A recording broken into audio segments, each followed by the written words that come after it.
it's very difficult to keep emotion inside for that film and to see all of you on stage also.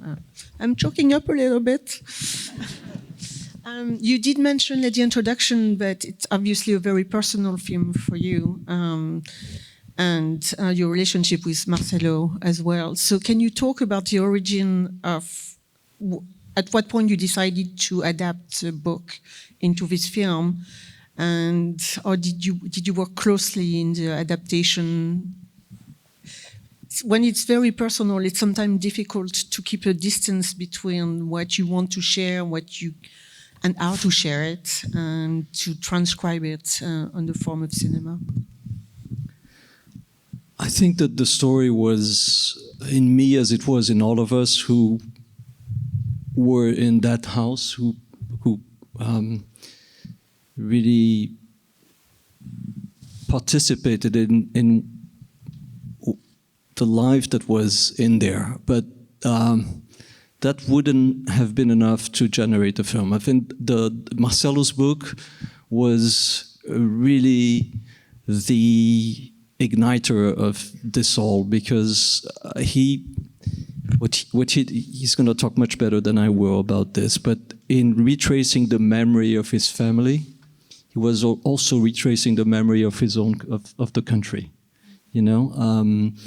And he was also perceiving as he was writing it that his mother has been the silent heroine of that story. And that is so extraordinary that when I read it, I was completely taken by it. And it frankly intimidated at the beginning.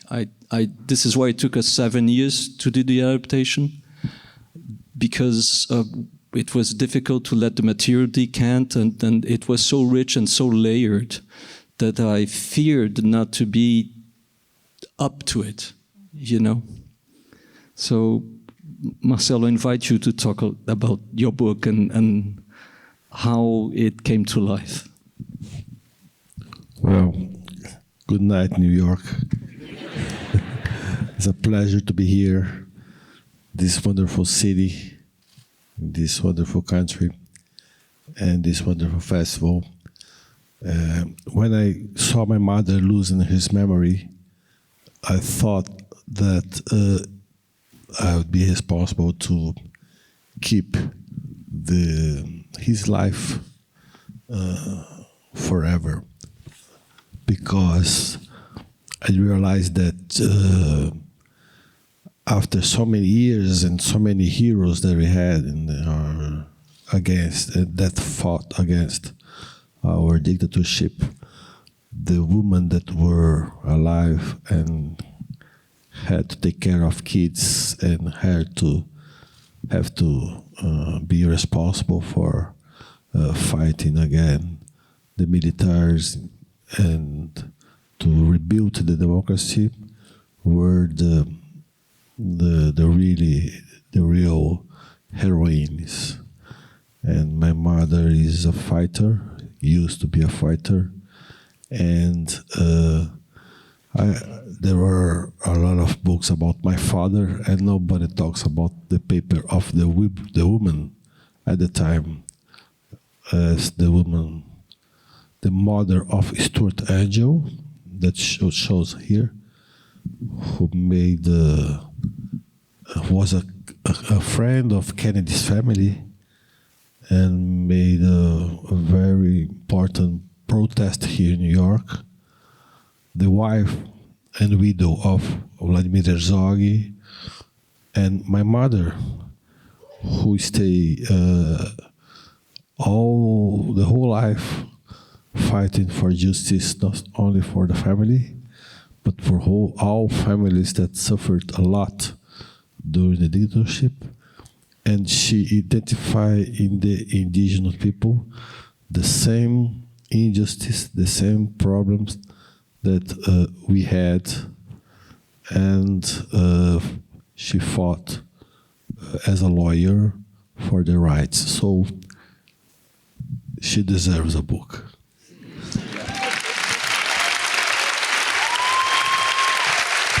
And more important than that,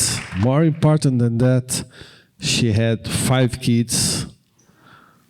She had to take care of 5 kids without any money, few money. Those kids, all of them went to good universities, work, are very important in their country, in a lot of contribution for the society. Me as a writer and a journalist, and Vera Roca as a teacher in USP, Eliana as a teacher, Ana Lúcia as a teacher, and Beatriz, who lives in Switzerland and works in Brazilian embassy. And without money, she invested a lot in our education, and but something that I'm very grateful for her doing this for us. And this is a truly heroine, taking care of 5 kids alone and being pursued everywhere. Thank you.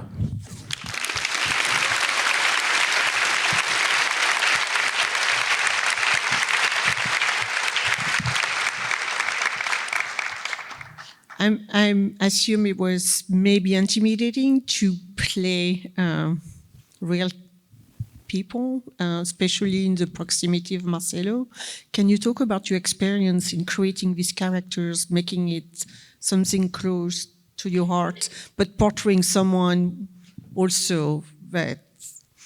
I never imagined I would be your mother, Marcelo. It's very intimidating to make real people. Intimidated was the party that you used to give in Rio de Janeiro. Please, Marcelo. But it's very intimidating. And her, very intimidating, because I could not believe when I was watching her interviews that she reacted the way she did. It's unbelievable. I mean, elegant, full of dignity, no cliches, no melodramas, no straight, intelligent, feminist. It's unbelievable. There is one that she talks about your accident, where she says, when I saw him in the hospital, I thought he had lost his life, and as a consequence, I was lost mine. Phew. So it was very beautiful to portray, and I think this is a feminist tale. Today I watched the film again, and in the beginning she's like taking care of the coffee, putting children to bed.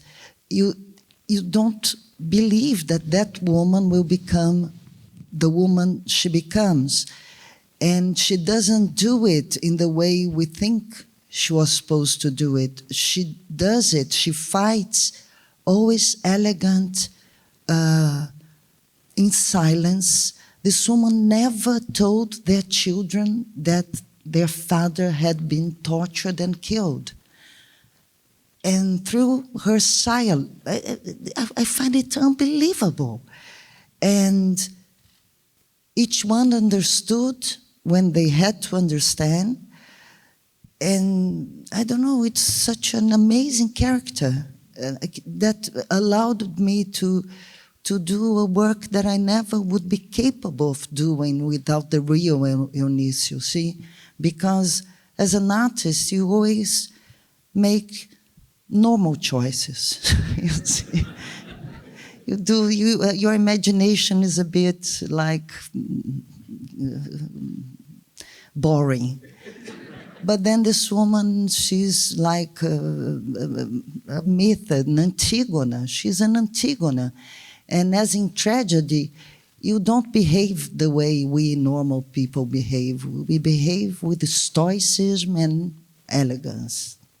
That's beautiful.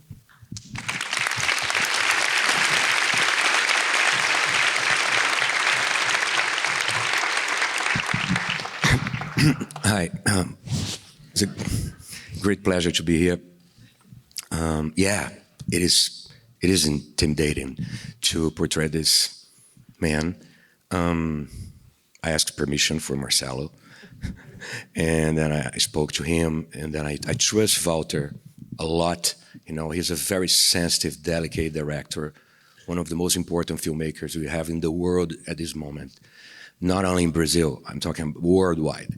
And it was very interesting process because I didn't see any movement, any images with movement from Rubens, just photographs and stories. So I just had to use my imagination to get his mood. I think the most important thing is to get how he walks. I mean, it's not how he walks, it's how he lives, how he treats his family, friends, and then I have this challenge to do the sunny part of the film remarkable enough to be important, to support Fernanda's work and the cast, but the audience too. And I think we did it in a very subtle way, in a very, like every Walter's movie.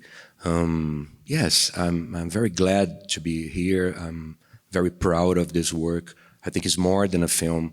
It's a necessary message. And then, yeah, it's another thing which is beautiful. We're here in this gorgeous place, and we did a movie in this streamers era that we live. It's such a huge pleasure to do a movie because we are movie lovers. And another thing that I like to say is that because usually we forget this. Congratulations to Rodrigo Teixeira in Arte Features, Maria Carlota in Video Filmes, and then who produced the film, and Max Productions. And I'm very proud to be close to these legends, Tom and Michael, and finally work with Sony Classics. Thanks a lot. I mean, talking about legends, you brought Fernanda Montenegro towards the end of the film. And it adds layers of emotion for film lovers, of course, and for people interested in the history of Brazil and Brazilian cinema. So you must say something more about Fernanda. I guess you've all met her on set also.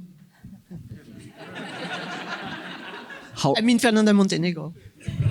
Yeah, I remember her. One of the great stories of this is that in Italy, somebody came and said... In Italy, I think was a critic said, "Oh, the makeup artist is amazing. She ages, is perfect." Now you can imagine how... how lucky I was, to do Central Station with Fernanda Montenegro because she did truly elevate the film to a point where we all had to become better, and I think that Fernanda did the exact same thing here. It was a work based on the idea of subtraction, restraint. It's very, very difficult. It reminds me a little bit of, in Still Life, the Gierjanke films. The Gierjanke film, there's a man walking on a tightrope between two buildings in ruins at the end of the film. And for me, the performance of Fernanda has a lot to do with that, being on that tightrope in which you have to actually perceive innerly or feel something that is completely internal, and at the same time you can't exteriorize it, as you would normally in a drama or a melodrama. It's all about contention. Jean-Luc Godard has a good sentence for everything in cinema. Every single theme, Jean-Luc Godard has a great line, and he says, cinema is about subtraction. And I think that this film has a lot to do with that idea. Even the camera movements don't show itself. Nothing is showy. I think that the editing of Afonso Gonçalves is also extraordinary. It's completely organic to the film. Absolutely extraordinary.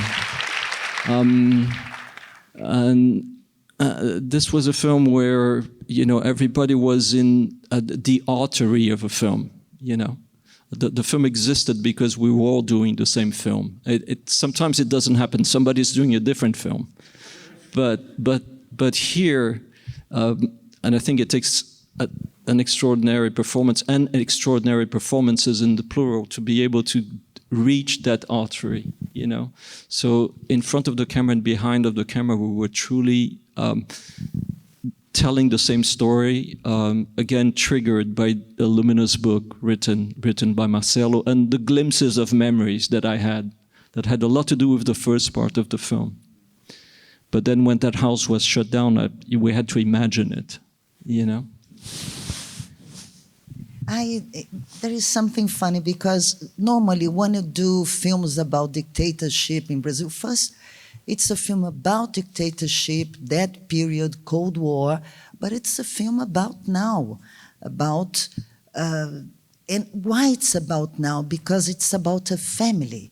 And normally when you do films about dictatorship, we're always portraying all the guerrilla people who is involved in the political movement, who wanted to do a revolution, and the military people. And in this film, the fact that it is about a family put all of us in that place. I mean, why did they kill that guy? At the end, when she watches the film and he's in the beach, you remember that beach with that family. Why did they kill him? I mean, it doesn't make sense. And this is a reflection for nowadays, I think. And it happened because it was a film and a book about a woman, I think. Was the first time was not about Ulysses, Ajax, Achilles. Was a movie about Penelope, Briselda. It's interesting.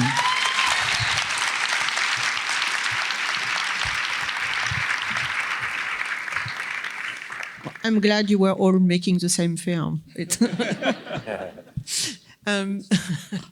Well, sometimes they're not.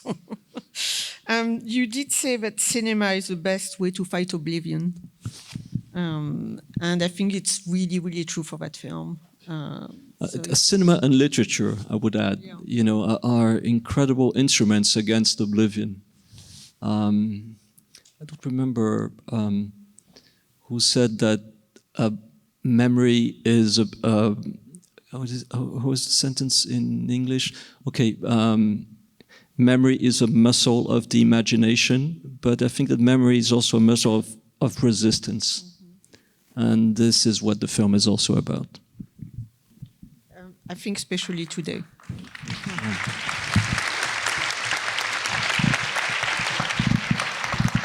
It was really lovely to have you here tonight. Thank you so much for showing Thank the you film. very much. Thank you very much. Thank you. Obrigado. It was a pleasure. I will never forget his name.